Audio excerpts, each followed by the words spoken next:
ಅಣ್ಣವರು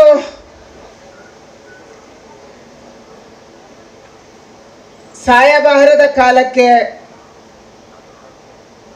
ಅವರನ್ನ ದೇವರು ಕರೆಸ್ಕೊಂಡ ಅಂತ ತುಂಬಾ ಸರಿ ನಮ್ಗೆ ಅನಿಸುತ್ತೆ.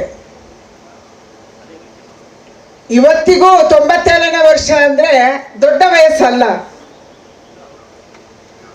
ಅವರು ಬದುಕಿರ್ಬೇಕಿತ್ತು ಮತ್ತು ಅವರು ಕರ್ನಾಟಕದ ಕಲೆಯ ಕನ್ನಡದ ಸೇವೆಯನ್ನ ಮಾಡಬೇಕಿತ್ತು ಅಂತ ನಮ್ಮೆಲ್ಲರಿಗೂ ತುಂಬಾ ಸರಿ ಅನಿಸುತ್ತೆ. ಡಾಕ್ಟರ್ ರಾಜ್ಕುಮಾರ್ ಅವರ ಚಲನಚಿತ್ರಗಳು ಅಂತಂದ್ರೆ ಅದು ಕೇವಲ ಮನೋರಂಜನೆಗೆ ಸೀಮಿತ ಆಗಿರ್ಲಿಲ್ಲ. ಅದೊಂದು ವಿಚಾರವನ್ನ, ಒಂದು ಸಂಸ್ಕೃತಿಯನ್ನ, ನಮ್ಮ ಯುವ ಪೀಳಿಗೆ ಹೇಗೆ ಬದುಕಬೇಕು ಅನ್ನುವಂಥದ್ದನ್ನ ಹೇಳಿಕೊಡುವಂತ ಒಂದು ಪಾಠ ಆಗಿತ್ತು. ರಾಜ್ಕುಮಾರ್ ಅವರ ಎಲ್ಲ ಚಲನಚಿತ್ರಗಳನ್ನ ನಾವು ನೋಡಿಲ್ಲ, ಆದ್ರೆ ಇವತ್ತು ಯಾರೋ ನಮ್ಗೆ ರುಕ್ಕೋಜಿಯವರು, ದೊಡ್ಡ ಹುಲ್ಲೂರು ರುಕ್ಕೋಜಿಯವರು ಅವರ ಬಗ್ಗೆ ಮಾತಾಡಿದ್ರು. ಹಾಗೇನೆ ಅವರನ್ನು ತಿಳಿದಂತ ಹಲವಾರು ಜನ ನೀವಿಲ್ಲಿ ಕೂತಿದ್ದೀರಿ. ಎಲ್ಲರೂ ಹೇಳ್ತಾರೆ, ಎಲ್ಲ ಹಿರಿಯರು ಹೇಳ್ತಾರೆ, ಚಲನಚಿತ್ರ ನೋಡಿದವರು ಹೇಳ್ತಾರೆ, ಸಮಾಜಕ್ಕೆ ಕೆಟ್ಟ ಸಂದೇಶವನ್ನ ಕೊಡುವಂತ, ಕೆಟ್ಟ ಉದಾಹರಣೆಗಳನ್ನು ಕೊಡುವಂತ ಒಂದೇ ಒಂದು ಚಲನಚಿತ್ರ ಪಾತ್ರವನ್ನ ನಮ್ಮ ರಾಜ್ಕುಮಾರ್ ಮಾಡಿಲ್ಲ ಅಂತೇಳಿ. ಇವತ್ತು ಚಲನಚಿತ್ರ ಹಾಕುವಾಗ ಧೂಮಪಾನ ಮಾಡಬಾರದು ಅಂತ ಒಂದು ಸಣ್ಣದಾಗಿ ಕನ್ನಡದಲ್ಲಿ ಬರೀತಾರೆ. ಚಲನಚಿತ್ರವನ್ನ ತೋರಿಸುವಾಗ ಮದ್ಯಪಾನ ಮಾಡಬಾರದು ಅಂತ ಹೇಳಿ ಸ್ಕ್ರೀನ್ ಅಲ್ಲಿ ಬರುತ್ತೆ. ಆದ್ರೆ ಈ ರೀತಿ ಸ್ಕ್ರೀನ್ ಅಲ್ಲಿ ಬರುವಂತ, ಪ್ರಿಂಟ್ ಮಾಡುವಂತ ಯಾವುದೇ ವಿಚಾರವನ್ನ ಡಾಕ್ಟರ್ ರಾಜ್ಕುಮಾರ್ ಮಾಡಿ ತೋರಿಸಿಲ್ಲ. ಇದು ಅವರ ದೊಡ್ಡತನ. ಸಮಾಜಕ್ಕೆ ಒಳ್ಳೆಯ ಸಂದೇಶವನ್ನು ಕೊಡುವಂತ, ಯುವಕರಿಗೆ ಪ್ರೇರಣೆ ಕೊಡುವಂತ, ಯುವಕರಿಗೆ ಶಕ್ತಿ ಕೊಡುವಂತ, ಯುವಕರು ಹೇಗೆ ಬದಲಾವಣೆ ಆಗ್ಬೇಕು ಅನ್ನುವಂತ ಚಲನಚಿತ್ರದ ಪಾತ್ರಗಳನ್ನಷ್ಟೇ ಅವರು ಒಪ್ಕೊಂತ ಇದ್ರು. ಇವರು ಅವರ ಗ್ರೇಟ್ನೆಸ್ ಆಗಿತ್ತು. ಅದಕ್ಕಾಗಿ ಅವರು ಇವತ್ತು ಕೇವಲ ಒಬ್ಬ ನಟರಾಗಿ ಉಳಿದಿಲ್ಲ, ಅವರೊಬ್ಬರು ಸಂತರಾಗಿ ಇವತ್ತು ನಮ್ಮ ಮಧ್ಯೆ ಉಳಿದಿದ್ದಾರೆ.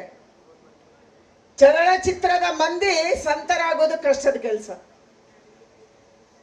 ನಿಮ್ಮೆಲ್ಲರಿಗೂ ಗೊತ್ತಿದೆ, ನಮಗೂ ಗೊತ್ತಿದೆ. ಇವತ್ತಿನ ಚಲನಚಿತ್ರ ಜಗತ್ತನ್ನು ನೋಡಿದ್ರೆ ಒಂದ್ಸರಿ ಸಂತಕ್ಕೂ ಚಲನಚಿತ್ರಕ್ಕೂ ಏನೂ ಸಂಬಂಧ ಇಲ್ಲ. ಆದ್ರೆ ರಾಜ್ಕುಮಾರ್ ಅವರು ನಿಜ ಬದುಕಿನಲ್ಲಿ ತಾನು ಹೇಗಿದ್ದೀನೋ ಅದನ್ನೇ ಬದುಕು ತೋರಿಸಿ ಬೇರೆಯವರಿಗೆ ತೋರಿಸ್ಬಿಟ್ಟು ನಿಜವಾದ ಸಂತರು ಅವರಾಗಿದ್ದಾರೆ. ಅದಕ್ಕಾಗಿ ಅವರ ಸಮಾಧಿಗೆ ಇಷ್ಟೊಂದು ದೊಡ್ಡ ಪ್ರಮಾಣದ ಭಕ್ತರು ಬರ್ತಾರೆ ಅಂತ ನಾನು ಅಂದ್ಕೊಂಡಿದ್ದೀನಿ. ಕನ್ನಡಕ್ಕೆ ಶಕ್ತಿಯನ್ನು ಕೊಟ್ಟಂತ ಕನ್ನಡ ಹೋರಾಟಗಾರರು ಅವರು. ಕರ್ನಾಟಕದ ಏಕೀಕರಣದ ಸಂದರ್ಭದಲ್ಲಿ ಕನ್ನಡದ ಧ್ವಜವನ್ನ ಎತ್ತಿ ಹಿಡಿದಂತ ಒಬ್ಬ ನಟ, ಅದು ನಮ್ಮ ರಾಜ್ಕುಮಾರ್ ಅನ್ನುವಂತ ಹೆಮ್ಮೆ ಕೂಡ ನಮ್ಗಿದೆ. ಇವತ್ತು ಬೆಂಗಳೂರಲ್ಲೇ ಹಲವಾರು ಜಾಗಗಳಲ್ಲಿ ಕನ್ನಡವನ್ನ ಕೇಳುವುದೇ ಕಷ್ಟದ ಸ್ಥಿತಿ ಇದೆ ಅನ್ನುವಂತ ಸ್ಥಿತಿಯಲ್ಲಿ ಈ ರಾಜ್ಯದ ಏಕೀಕರಣಕ್ಕೆ, ಈ ರಾಜ್ಯದಲ್ಲಿ ಕನ್ನಡವನ್ನು ಉಳಿಸುವುದಕ್ಕೆ ಕನ್ನಡದ ಹೋರಾಟ ಮಾಡಿದ್ರು, ಕಲೆಯನ್ನ ಬೆಳೆಸಿದ್ರು. ಸಂಗೀತ ಇವತ್ತು ನಾವು ಹೇಳ್ತೀವಿ ಬಹಳ ದೊಡ್ಡ ದೊಡ್ಡ ಕಲ್ತವರಷ್ಟೇ ಫೇಮಸ್ ಆಗ್ಬೋದು ಅಂತ ಆಗಿರ್ಲಿಲ್ಲ. ಶಾಲಾ ಶಿಕ್ಷಣ ಕಡಿಮೆ ಇದ್ರೂ ಕೂಡ ಸಂಗೀತವನ್ನ ತನ್ನ ಮೈಯಲ್ಲಿ ಅರಗಿಸ್ಕೊಂಡು ಸಂಗೀತ ಜಗತ್ತಿಗೆ ಕೂಡ ಒಂದು ಅದ್ಭುತವನ್ನು ಕೊಟ್ಟಂತ ನಟರು ಯಾರು, ಕನ್ನಡಿಗರು, ಅಚ್ಚ ಕನ್ನಡಿಗರು ಯಾರು ಅಂತಂದ್ರೆ ಅದು ನಮ್ಮ ರಾಜ್ಕುಮಾರ್ ಅವರು. ಅದಕ್ಕಾಗಿ ಇವತ್ತು ರಾಜ್ಕುಮಾರ್ ಅವರ ನೆನಪು ಮಾಡ್ತಾ ಅಷ್ಟು ಮಾತ್ರ ಸೀಮಿತ ಆಗಿಲ್ಲ. ಅವರೊಬ್ಬ ಅಧ್ಯಾತ್ಮ ವ್ಯಕ್ತಿ ಆಗಿದ್ರು, ಯೋಗ ಪಟುವಾಗಿದ್ರು. ಇವತ್ತು ಯೋಗವನ್ನ ಪ್ರಪಂಚದಾದ್ಯಂತ ಜನ ತಮ್ಮದಾಗಿಸ್ಕೊಂಡಿದ್ದಾರೆ. ಯೋಗ ಇವತ್ತು ನಮ್ಮ ದೇಶಕ್ಕೆ ಸೀಮಿತವಾಗಿ ಉಳಿದಿಲ್ಲ, ಇಡೀ ದೇಶ ವಿದೇಶದಲ್ಲಿ ಯೋಗ ಆಚರಣೆ ಆಗ್ತಾ ಇದೆ. ಆದ್ರೆ ಅವತ್ತಿನ ಕಾಲಕ್ಕೆ ಯೋಗವನ್ನ ಅಧ್ಯಯನ ಮಾಡಿ, ಯೋಗವನ್ನ ಅಭ್ಯಾಸ ಮಾಡಿ, ತನ್ನ ಮೈಯಲ್ಲಿ ಮೈಗೂಡಿಸ್ಕೊಂಡು ಅದರ ಮೂಲಕ ಆಧ್ಯಾತ್ಮದ ಕಡೆಗೆ ಹೋದಂತವರು ನಮ್ಮ ಅಣ್ಣವರು, ನಮ್ಮ ಡಾಕ್ಟರ್ ರಾಜ್ಕುಮಾರ್ ಅವರು.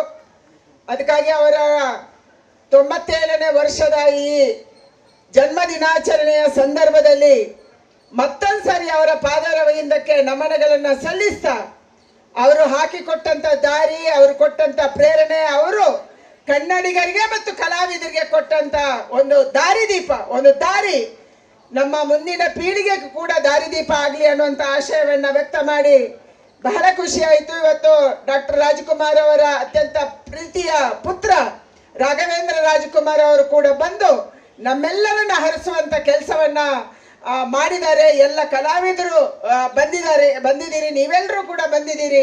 ಅದಕ್ಕಾಗಿ ಮತ್ತೊಂದ್ಸರಿ ಅಣ್ಣವರನ್ನ ನೆನಪು ಮಾಡಿಕೊಂಡು ಅವರು ಹಾಕಿಕೊಟ್ಟ ದಾರಿಯಲ್ಲಿ ನಾವೆಲ್ಲ ಹೋಗೋಣ. ಕನ್ನಡದ ರಥವನ್ನ, ಕನ್ನಡವನ್ನ, ಕನ್ನಡ ಧ್ವಜವನ್ನ ದೇಶದಲ್ಲೇ ಮೆರೆಸುವಂತ, ಎತ್ತಿ ಹಿಡಿಯುವಂತ, ದೇಶ ವಿದೇಶಗಳಲ್ಲಿ ಅದರ ಪ್ರಚಾರವನ್ನು ಪಡಿಸುವಂತ ಕೆಲಸವನ್ನ ಅವರ ಪ್ರೇರಣೆಯಂತೆ, ಅವರ ಆಶಯದಂತೆ, ಅವರ ಅಪೇಕ್ಷೆಯಂತೆ ನಾವೆಲ್ಲರೂ ಕೂಡ ಮಾಡೋಣ. ಕನ್ನಡ ಸಾಹಿತ್ಯ ಲೋಕವನ್ನ ಬೆಳೆಸೋಣ ಅನ್ನುವಂಥ ಮಾತನ್ನು ಹೇಳಿ ನಿಮ್ಮೆಲ್ಲರಿಗೆ ವಂದನೆ ಸಲ್ಲಿಸಿ ಮತ್ತೊಂದ್ಸರಿ ಅವರ ಸ್ಮೃತಿಗಳಿಗೆ ಅವರು ಎಲ್ಲೇ ಇದ್ರು ಕೂಡ ಇವತ್ತು ಬಹಳ ಖುಷಿಯಿಂದ ನೋಡ್ತಾ ಇರ್ಬೋದು. ಇನ್ನೂ ಕೂಡ ಕನ್ನಡವನ್ನ ಉಳಿಸ್ಕೊಳ್ಳುವಂತ ಹಲವಾರು ಜನ ಸಾಹಿತಿಗಳು, ಕಲಾವಿದರು ಕರ್ನಾಟಕದಲ್ಲಿ ಇದ್ದಾರೆ ಅನ್ನುವಂಥದ್ದನ್ನ, ಅದಕ್ಕಾಗಿ ಅವರನ್ನ ಮತ್ತೊಂದ್ಸಾರಿ ನೆನಪು ಮಾಡಿ ಅವರಿಗೆ ಪ್ರಣಾಮಗಳನ್ನು ಸಲ್ಲಿಸ್ತಾ ನನ್ನ ಮಾತು ಮುಗಿಸ್ತೀನಿ. ನಮಸ್ಕಾರ. ಜೈ ಹಿಂದ್, ಜೈ ಕರ್ನಾಟಕ. ನಿರ್ಭೀತ, ನಿಷ್ಪಕ್ಷಪಾತ, ವಿಶ್ವಾಸಾರ್ಹ ಸುದ್ದಿಗಳಿಗೆ ಮತ್ತೊಂದು ಹೆಸರಾಗಿರುವಂತ ನ್ಯೂಸ್18 ಕನ್ನಡ ಈಗ ಆಪ್ನಲ್ಲೂ ಲಭ್ಯವಿದೆ. ದಯವಿಟ್ಟು ಇಲ್ಲಿರುವ QR ಕೋಡ್ ಅನ್ನ ಸ್ಕ್ಯಾನ್ ಮಾಡಿಕೊಂಡು ಆಪ್ ಅನ್ನ ಡೌನ್ಲೋಡ್ ಮಾಡೋದಕ್ಕೆ ಮರಿಬೇಡಿ. ನಿಮ್ಮ ಬೆಂಬಲ ಹೀಗೆ ಸದಾ ನಮ್ಮೊಂದಿಗಿರಲಿ. ಧನ್ಯವಾದ.